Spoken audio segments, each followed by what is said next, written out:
Welcome to the Bikini Experiment Kitchen. Hi, what do we got going on here? This looks a little bit more complicated than last time. Well, that's because it is a little more complicated than last time. You've graduated to the next level in the series. This is a 201 course on essential kitchen appliances. Oh, I didn't even get notice in the mail that I had graduated. But at least I'm happy to be here. Well, I'm happy you're here too. Well, let's get started. The first appliance that I probably use every day, sometimes several times a day, is my Foreman grill. It's really great if you need to cook in an indoor space and you want to grill meats. I happen to really like it for chicken or for burgers. It actually fits for burgers. It's a pretty decent size indoor small grill. And the nice part about this is that this style has plates that you can remove and put in the dishwasher. It's actually where our plates are now. But it makes it really simple to clean, and it's a great upgrade from the one we had because we were trying to clean it and it was just sort of hard to get it thoroughly clean, but being able to remove the plates and put it in the dishwasher makes it super simple. So that's a really great piece to have on hand. My rice cooker is another big favorite of mine. My mom gave it to me. I think she ordered it on Amazon actually. She sent it to me.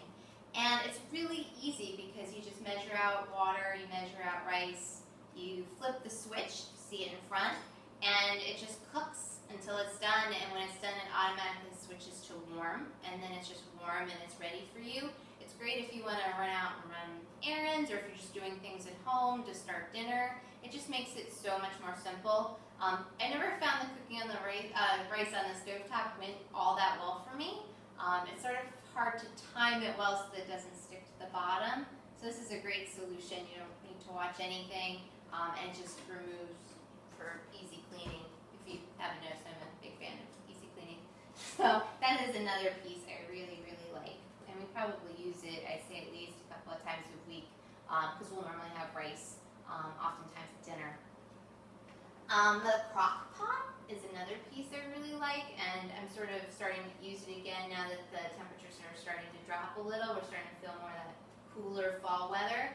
It's great for making chili. It's also great for soups, and I also like it for meats. It's really great because some of the good quality meats, say grass-fed beef and such, some of the cuts can be really, really expensive. So if you buy a lesser cut, like a stew meat, it'll be tougher. And by cooking it a long time in the slow cooker, you'll be able to soften it quite a bit. The only thing I would caution is to make sure to use low heat so that you don't compromise the meat in any way. It doesn't get overdone. But it's a really, really great piece. They come in a variety of sizes.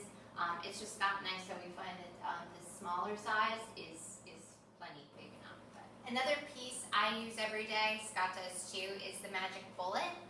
It's not magical exactly, but it's really easy. We leave ours out on the counter, and for protein shakes for after the gym, or even if you're trying to make a sauce, we'll use it too for bulletproof coffee.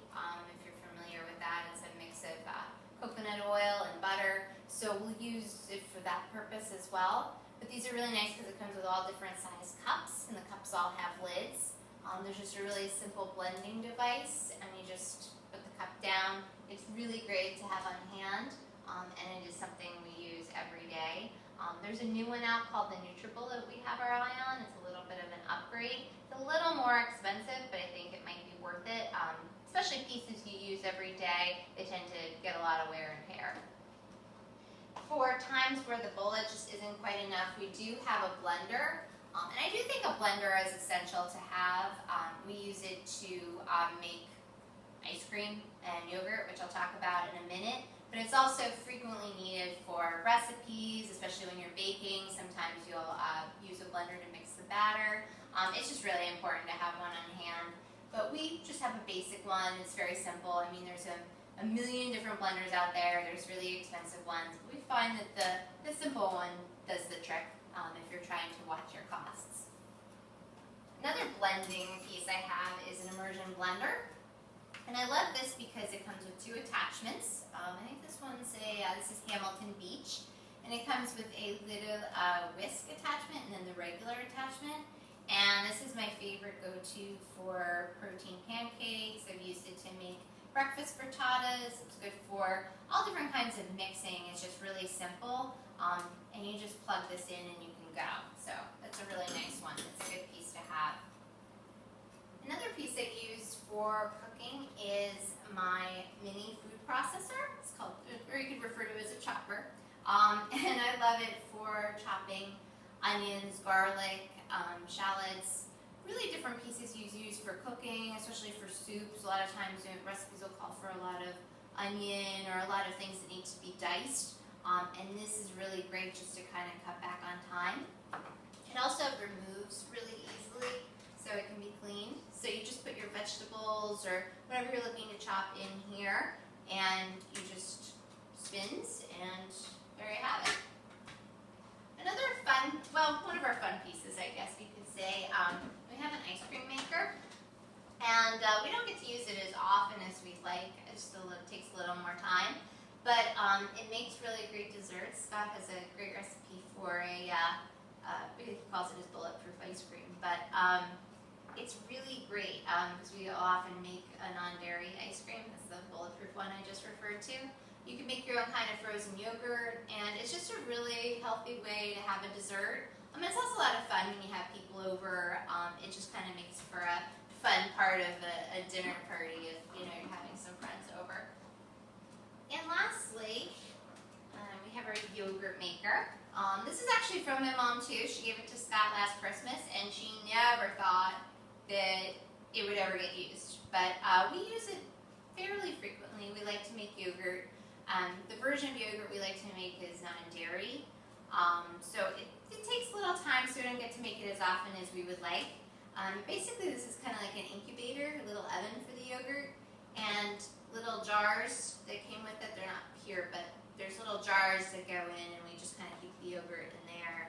And it's really simple, and it's fun. It's a nice, the yogurt's kind of a nice addition to keep on hand in the refrigerator. One last piece that I also really like to have on hand, and I use rather often, is a very tiny saucepan my mother gave to me. It's from an old set.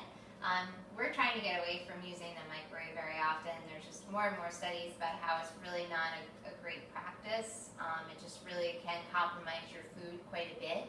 So I find I use this a lot of times to melt butter or heat up a sauce. This is really good if you have a small quantity that you want to heat up, and you can really use the stovetop just as easily as the microwave, and this is just really convenient to have on hand. This is older, of course. It's from an old set, but you can find something very similar at Bed Bath & Beyond, or really any type of kitchen or home goods store.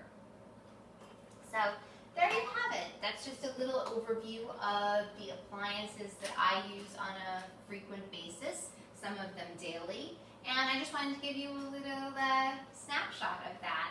I will be coming back with another installment in this series, but I think that these are some great essentials for you to have on hand if you're looking to stock your kitchen or get started with healthy cooking. They're just really some good basics. So thank you for tuning in, and I will be back with another installment soon. Wow, thank you. I hope I passed the test. I'm sure you'll be fine. Oh, well, that's good. Yeah. Well done.